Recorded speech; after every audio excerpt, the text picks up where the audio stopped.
მოდიათ, რატო დაპყვები შენ სუსის მონაში? ბიზნესმენი გიორგი ჩიკვაიძე ქართული ოცნების ხელისუფლებას ადევნებასა და უკანონო თვალთვალში ადანაშაულებს. უკვე რამდენიმე დღეა ბიზნესმენი სოციალურ ქსელში ვიდეოების სერიას აქვეყნებს, სადაც ჩანს თუ როგორ დაყვებიან მას უცნობი პირები. ჩიკვაიძე წერს, რომ დღეს დილიდან უკვე 5 ახალი ავტომობილი და 8 პირი დააიდენტიფიცირა.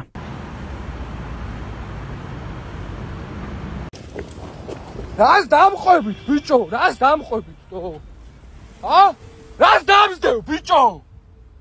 თქვენ უნამუსოებო, თქვენ უნამუსოებო.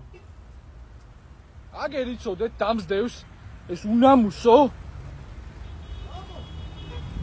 უნამუსო ეს.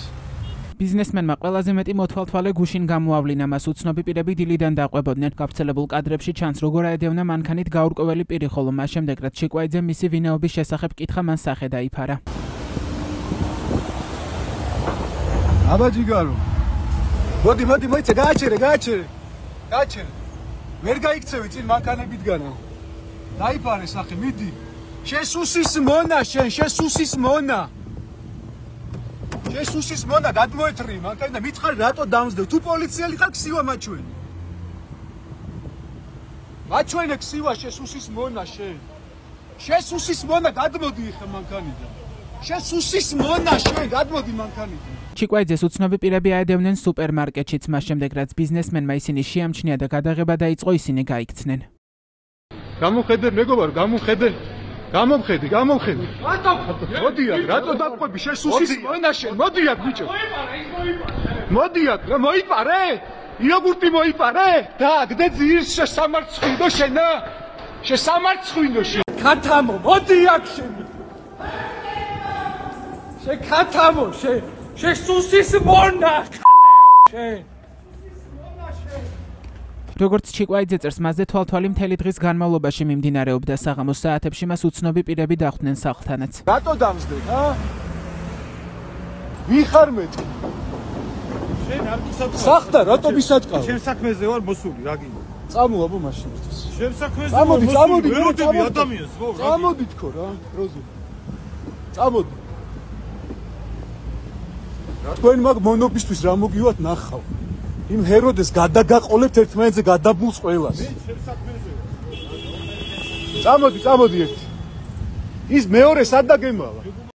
ბიზნესმენზე ადევნებების სერია 8 მარტიდან დაიწყო. მისი მტკიცებით პირები, რომლებიც მას დაყვებიან, სახელმწიფო უსაფრთხოების სამსახურის თანამშრომლები არიან. ქართული ოცნების შინაგან საქმეთა სამინისტროს დუმილის ფონდზე ჩიკვაიძე გომელაურსაც მიმართავს და ამბობს, რომ სუსის აგენტებს თავად დაიჭერს და პოლიციას ჩააბარებს. ბიზნესმენი ასევე სოციალურ ქსელში წერს, რომ მას საავარიო სიტუაციას უქმნიან. მისი თქმით, მანქანის შემოწმების შემდეგ აღმოაჩინა, რომ სამოხურჭე სისტემა დაზიანებული იყო. ჩიკვაიძე მედიასთან საუბარში ასევე თქვა, რომ სპეცსამსახურის თანამშრომლები, რომლებიც მას ბოლო დღეები აუთვალთვალებენ, შეიარაღებულები დადიან. აბა, შემომხედე მეგობარო, დაიკეთე პირბადე. კლოუნო. რაო პატარა კლოუნო, რაო პატარა კლოუნო. მოდი აბა გამიტანე ბარე მანქანით. გამიტანე მანქანით ლაივში ვარ. ვიხარ, თანამშრომელი ხარ? მაშინ მაჩვენე ქსივა. ბრალდებული ბიზნესმენი გიორგი ჩიკვაიძე ამბობს, რომ მის სისხლის სამართლის საქმეზე ხვალ სასამართლოს ხდომა ჩაენიშნა, სადაც ქართული ოცნების პროკურატურა შედის შუამდგომლობით, რომ გირაო პატიმრობით შეიცვალოს. ოცნების ყოფილ მოკავშირე ბიზნესმენს ბრალი წაყენებული აქვს თავის ბიზნეს პარტნიორთან ირაკლი პაპიაშვილთან ერთად. ისინი 100,000 ლარის ოდენობით გირაოს სანაცვლოდ არიან გათავისუფლებულები. ოცნების პროკურატურა გიორგი ჩიკვაიძეს და მის პარტნიორს წინასწარი შეთანხმებით ჯგუფის მიერ სამსახურებრივი მდგომარეობის გამოყენებით დიდი ოდენობით თანხის მართლსაწინააღმდეგო მითვისებას ედავება. 7-დან 11 წლამდე თავისუფლების აღკვეთა ემუქრებათ. ჩიკვაიძე თავს დამნაშავედ არ მიიჩნევს და თვლის, რომ მისი როგორც სისტემის ყოფილი მხარდამჭერის, განსაკუთრებული სიმკაცრით დასჯას ცდილობენ მას შემდეგ, რაც 2022 წელს ანტისახელმწიფოებრივი დავალების შესრულებაზე უარი თქვა.